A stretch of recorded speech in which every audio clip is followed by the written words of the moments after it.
Welcome friends. Today I would like to start in this particular present video. We will discuss about chapter number 4, magnetic effects of electric current. Magnetic effects of electric current. Friends, what it mean by magnetic effects of electric current? ये ऐसे time period की बात हो रही है कि जो time period में साइंटिस्टों के माइंड में एक ही कंसेप्ट था कि वेने कहीं पर भी अगर हमको मैग्नेटिक फील्ड चाहिए तो कंपलसरी वहाँ पर मैग्नेट्स होने चाहिए। ऐसे टाइम पीरियड में एक साइंटिस्ट था जिसका नाम था ऑर्स्टेड। एक्चुअली ऑर्स्टेड साइंटिस्ट नहीं था लेकिन साइंस टीचर था, और साइंस टीचर था। उसने अपनी लेबोरेटरी में एक छोटा सा एक्सपेरिमेंट किया और वो छोटे से एक्सपेरिमेंट के ऊपर से उसने जो कंक्लूजन निकाला, that conclusion is said to be Oersted's observation. Oersted ने क्या ऑब्जर्व किया फ्रेंड्स, यहाँ पर ध्यान से समझना। ऑर्स्टेड ने वहाँ पर सबसे पहले तो एक मैग्नेटिक नीडल ले ली और मैग्नेटिक नीडल फ्रीली रोटेट हो सके इस तरीके से उसने हॉरिजॉन्टल प्लेन के अंदर फ्रीली रोटेट हो सके इस तरीके से यहाँ पर उसको पाइवोट किया गया। जब भी कोई मैग्नेटिक नीडल को इस तरीके से आप हॉरिजॉन्टल प्लेन में फ्रीली रोटेट हो सके इस तरीके से पाइवोट करते हो तो ऑब्वियस है कि वो मैग्नेटिक नॉर्थ साउथ डायरेक्शन में सेटल होती है। ये नीडल भी मैग्नेटिक नॉर्थ साउथ डायरेक्शन में सेटल हो गई। जब ये needle magnetic north south direction में सेटल हो गई, इसके बाद ऑर्स्टेड ने एक कंडक्टिंग वायर को ये नीडल के पैरेलल रख दिया, और वो नीडल के पैरेलल रखने के बाद ये वायर को मैग्नेटिक नीडल के पैरेलल रखने के बाद उसके अंदर से इलेक्ट्रिक करंट पास किया गया। इसके अंदर से जब इलेक्ट्रिक करंट पास किया गया तो जैसे ही कंडक्टर में से करंट पास होना शुरू हुआ, जैसे ही कंडक्टर में से इलेक्ट्रिक करंट पास होना शुरू हुआ कि तुरंत यहाँ पर मैग्नेटिक नीडल का यहाँ पर डिफ्लेक्शन हो गया और मैग्नेटिक नीडल पहले जो पोजीशन में थी उसके परपेंडिकुलरली रिवॉल्व होकर के सेट हो गई। जैसे ही करंट को स्विच ऑफ किया गया, मैग्नेटिक नीडल फिर से अपनी ओरिजिनल पोजीशन में आ गई। कहने का मतलब मेरा इतना ही है कि इस तरीके से मैग्नेटिक नीडल का करंट पास होने की वजह से एक्चुअली करंट कैरिंग कंडक्टर और मैग्नेटिक नीडल दोनों एक दूसरे के फिजिकल कांटेक्ट में है ही नहीं, फिर भी यहाँ पर मैग्नेटिक नीडल का डिफ्लेक्शन होता है। फ्रेंड्स, मैग्नेटिक नीडल का डिफ्लेक्शन तभी पॉसिबल है कि जब करंट के पास होने से यहाँ पर मैग्नेटिक फील्ड प्रोड्यूस होता हो। तो अल्टीमेटली इसके ऊपर से ऑर्स्टेड नाम के फिजिक्स टीचर ने यहाँ पर एक कंक्लूजन निकाला, एक ऑब्जर्वेशन दिया। उसने ऐसा बोला कि whenever electric current is passed through any conductor, then magnetic field must be produced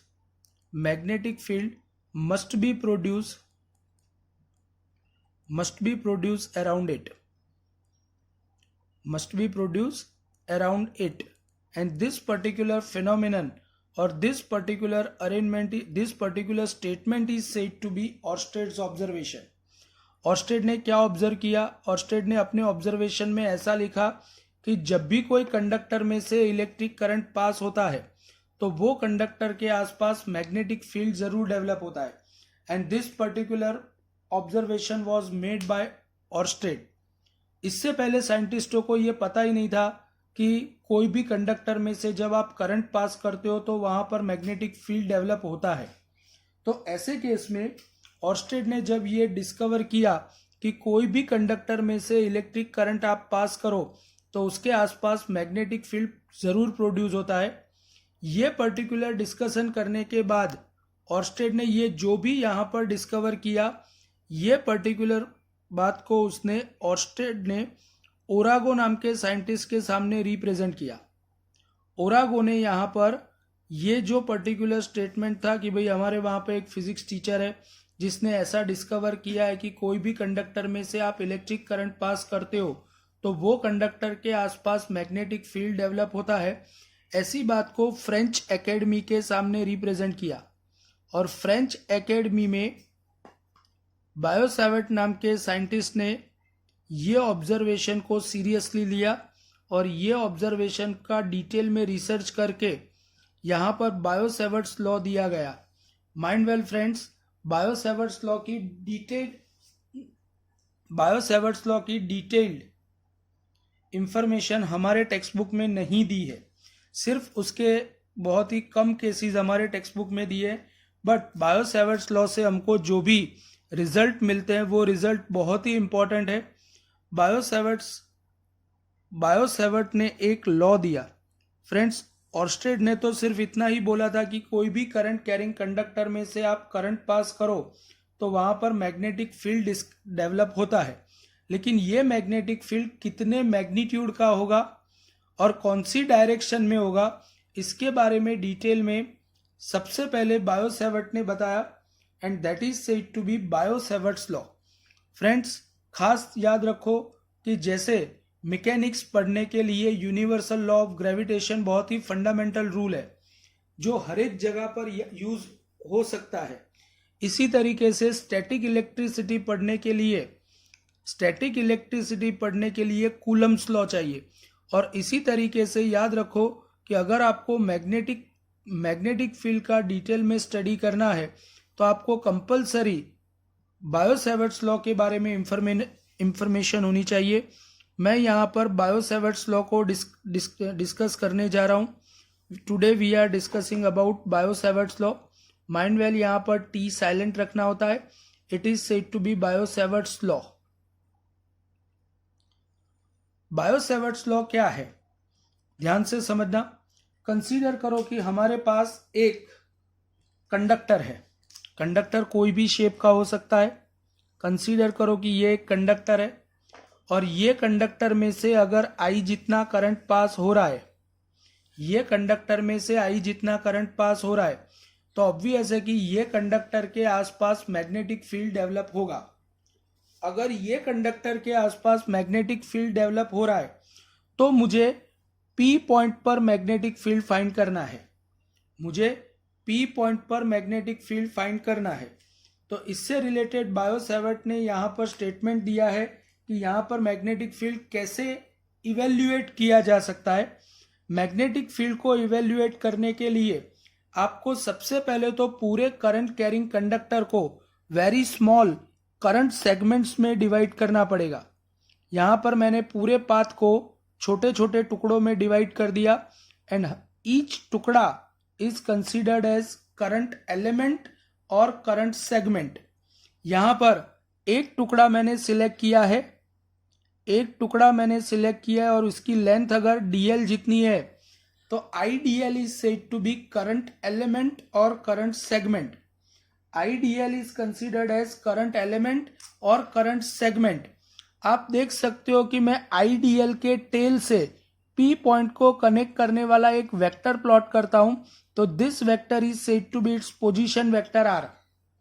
IDL के टेल से P पॉइंट को इंडिकेट करता हुआ एक वेक्टर प्लॉट करता हूं और ये वेक्टर को बोला जाता है position vector R of point P।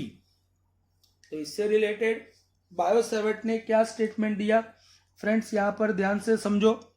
Bio-Savart ने कुछ ऐसा बोला कि the total magnetic field produced due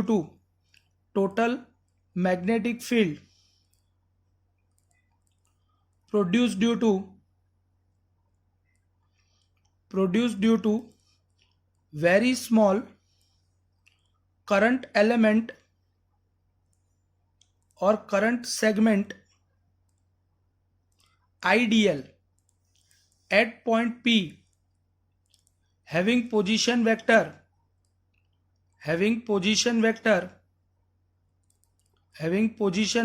R is यहाँ पर मैग्नेटिक फील्ड को dB से रिप्रेजेंट किया जाता है और हम यहाँ पर वेरी स्मॉल करंट एलिमेंट की वजह से मैग्नेटिक फील्ड डिस्कस कर रहे हैं। अगर वेरी स्मॉल सेगमेंट की वजह से मैग्नेटिक फील्ड डिस्कस कर रहे हैं तो dB कैलकुलेट करने का फॉर्मूला है μ0 upon 4 pi I dl cross r cap upon r square. Friends, यहाँ पर आप देख सकते हो कि ये फॉर्मूला भी inversely proportional to r square है। ये फॉर्मूला भी अगर inversely proportional to r square है, इसका मतलब ये भी इन्वर्स स्क्वायर लॉ को फॉलो करता है। यहाँ पर अलग अलग टर्म्स का मतलब क्या है, तो याद रखो कि μ0 is said to be permeability of vacuum. Permeability of vacuum, जैसे कहीं पर भी हमको इलेक्ट्रिक फील्ड को डिस्कस करना हो तो हम सबको पता है कि इलेक्ट्रिक फील्ड को डिस्कस करने के लिए हर एक जगह पर परमिटिविटी ऑफ वैक्यूम यूज करना पड़ता है। तो इसी तरीके से मैग्नेटिक प्रॉपर्टीज ऑफ वैक्यूम मतलब मैग्नेटिक प्रॉपर्टीज ऑफ मीडियम को डिस्कस करने के लिए हमको जो फिजिकल क्वांटिटी चाहिए उसका नाम है permeability of vacuum. Mind well, permeability of vacuum का magnitude 4 pi into 10⁻⁻7 tesla into metre per ampere है। Tesla into metre per ampere है। यहाँ पर परमिएबिलिटी μ0 परमिएबिलिटी ऑफ वैक्यूम है। आईडीएल क्या है, तो friends IDL is considered as very small current element. IDL is said to be very small current element. चलो यहाँ पर R क्या है, तो you can C over here R means position vector of point P at which you want to find magnetic field. आपको जो point पर magnetic field चाहिए वो पॉइंट का पोजीशन वेक्टर है। और लास्ट में यहाँ पर स्मॉल r क्या है, तो आप देख सकते हो स्मॉल r मतलब magnitude of vector r। Small r मतलब magnitude of vector r। r cap means unit vector along direction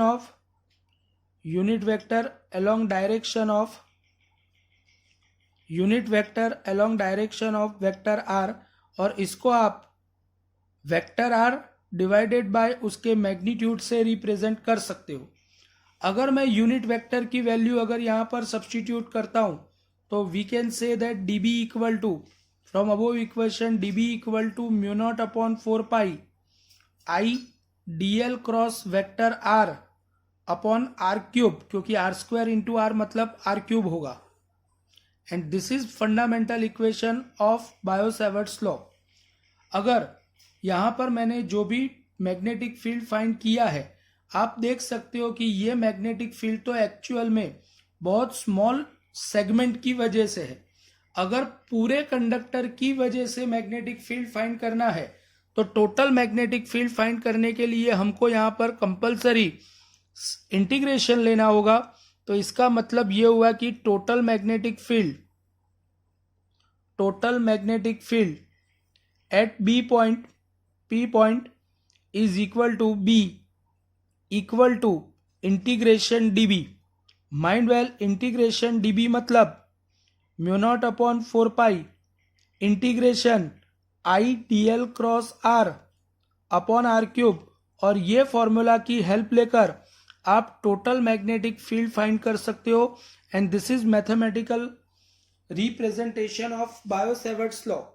friend, हमने यहाँ पर जो बायो-सैवर्ट्स लॉ डिस्कस किया, यहाँ पर मैग्नेटिक फील्ड का डायरेक्शन ऑब्वियस है कि क्रॉस प्रोडक्ट की हेल्प लेकर मिलने वाला है। और क्रॉस प्रोडक्ट के लिए आप देख सकते हो कि ये आईडीएल का डायरेक्शन है, ये वेक्टर आर का डायरेक्शन है। आपको राइट एंड के स्क्रू को आईडीएल और आर के प्लेन को परपेंडिकुलरली रख के स्क्रू को आईडीएल से आर की तरफ घुमाना पड़ेगा। अगर मैं स्क्रू को आईडीएल से आर की तरफ घुमाता हूं तो मेरा थंब अंदर की तरफ का डायरेक्शन रिप्रेजेंट करता है और अंदर की तरफ का डायरेक्शन मिल रहा है, इसका मतलब ये हुआ कि यहाँ पर मैग्नेटिक फील्ड का direction perpendicular to plane and going inside होगा। तो this way we can apply Biot Savart's law in the given case. यहाँ पर बायो-सेवर्ट्स लॉ की एप्लीकेशन हम पढ़ने वाले हैं। आप बायो-सेवर्ट्स लॉ की हेल्प लेकर अलग अलग करंट कैरिंग सिस्टम्स के लिए मैग्नेटिक फील्ड डिराइव कर सकते हो। कैसे करते हैं देखते हैं।